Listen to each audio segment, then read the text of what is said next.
वंदे मातरम। स्वस्थ समृद्ध परिवार निर्माण प्रयास में भाई राजीव दीक्षित जी के व्याख्यानों से प्रेरित और प्रोत्साहित होकर स्वदेशी चिकित्सा के प्रति जागरूकता का कार्य कर रहा हूँ, और इस कार्य को करने में आप सभी का जो सहयोग, आशीर्वाद, अनुभव, मार्गदर्शन मिल रहा है, उसके लिए कोटि कोटि नमन। आज हमारे पास हैं बिहार से आए हुए भैया। इन्होंने एड्स के ऊपर जड़ी बूटियों के सहारे कई जीतें हासिल करी है। उनकी रिपोर्ट नॉर्मल आ गई है, उनकी तकलीफें दूर हो गई है। तो जो जानकारी है वो आप तक भी पहुँचे। आपके आसपास कोई भाई बंधु अगर इस चीज़ से पीड़ित हैं तो मैं चाहूँगा कि भैया आप खुद ही बताएं कि उस एड्स से बचने के लिए, या एड्स हो गया तो उससे ख़त्म करने के लिए आयुर्वेद की कौन कौन सी जड़ी बूटियों का किस प्रकार प्रयोग करवाया, वो आप बता दें।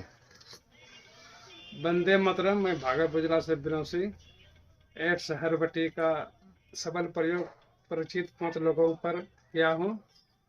योग इस प्रकार है: नीम का पत्ता छाया में सुखाया हुआ 100 ग्राम, मेहंदी के सूखे पत्ते 20 ग्राम, उसवा असली 100 ग्राम, सरीवा 25 ग्राम, तुलसी पत्र छाया में सुखाया हुआ 20 ग्राम, मजीठ असली 50 ग्राम, चोप चीनी 50 ग्राम। निर्वाण विधि: सबका चूर्ण गिलोय के रस की साथ बना देकर मटर के बराबर गोली बनाकर रखें। सेवन विधि: एक गोली रोज सुबह शाम खाली पेट दें, ताज़ा पानी से। जी, अब मैं ये जानना चाहूँगा भैया कि यहाँ पे एक साधारण सी भाषा में कि ये वीडियो सुनने के बाद अब मैं एक बार और साफ साफ बोल देता हूँ। नीम का पत्ता, नीम के पत्ते को सुखा के उसका जो पाउडर है वो 100 ग्राम, मेहंदी के सूखे हुए पत्ते का वजन जो है 20 ग्राम लेना है, और उसवा ये आपको अपने आपके आसपास पंसारी की दुकान से मिलेगा। उसवा असली वाला 100 ग्राम, सारीवा जिसे अनंत मूल कहते हैं वो 25 ग्राम, तुलसी पत्र जो तुलसी के पत्ते हैं उसको सुखाया हुआ 20 ग्राम, मजीठ 50 ग्राम, चोप चीनी 50 ग्राम। असली मजीठ। हाँ, असली मजीठ मतलब मजीठ सही वाली होनी चाहिए बस। सही वाले। हाँ, तो ये सारी चीजें मात्रा लेके इन सबको बारीक पाउडर करके गिलोई का स्वरस, मतलब गिलोई के साथ बना देगा। मतलब भावना इन द सेंस कि अगर मैं ऐसा हूँ कि अगर सामने वाला ना समझे तो भावना मतलब क्या होता है? भावना मतलब जैसे चूर्ण को गिलो के रस में भावना देकर उसको फिर सुखा लो छाया में, फिर दोबारा इसी तरह 7 बार करना। मतलब ये सारे पाउडर को गिलोई के रस में, इतने रस में डालना है कि वो गीला हो जाए, और गीला होने के बाद उसको घुटाई करनी है नहीं करनी? हाँ, घुटाई करके सुखा लो छाया। घुटाई करके अच्छे से घुटाई करके फिर उसको छाया में रख के सुखा दीजिए।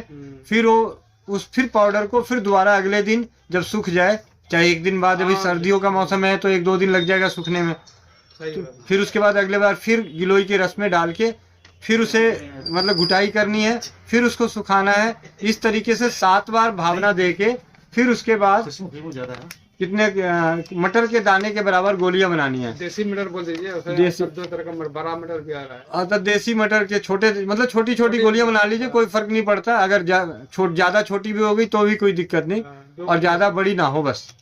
तो एक एक गोली सुबह शाम खाली पेट सादे पानी से सेवन करना है। कितने दिनों में असर नजर आ जाता भैया? 1 महीने में। 1 महीने में। तो आप सभी से विनती है कि ये जो अद्भुत ज्ञान है, सरल तरीके से आयुर्वेद की और आसपास के कुछ जड़ी बूटियों की कुछ की तो पहचान हमें होती है, कुछ नए नाम है, तो अपने आसपास के पंसारी के पास जाके उन सबको को ला के बारीक पाउडर करके रख लें, बना लें, प्रयोग करें। और मैं ये सबसे बड़ी बात है कि चोप चीनी भी अपने आप में अकेली इस ब्रह्मांड में की एक ऐसी औषधि है जो एड्स को खत्म करती है। तो यहाँ पे तो और कई सारे हथियार मिल गए, सारे ब्रह्मास्त्र मिल गए, तो 100% इसका नाश होना ही होना है। जरूरत है विश्वास के साथ अपनाने की। वंदे मातरम। जय हिंद, जय भारत, जय राज्यवाद।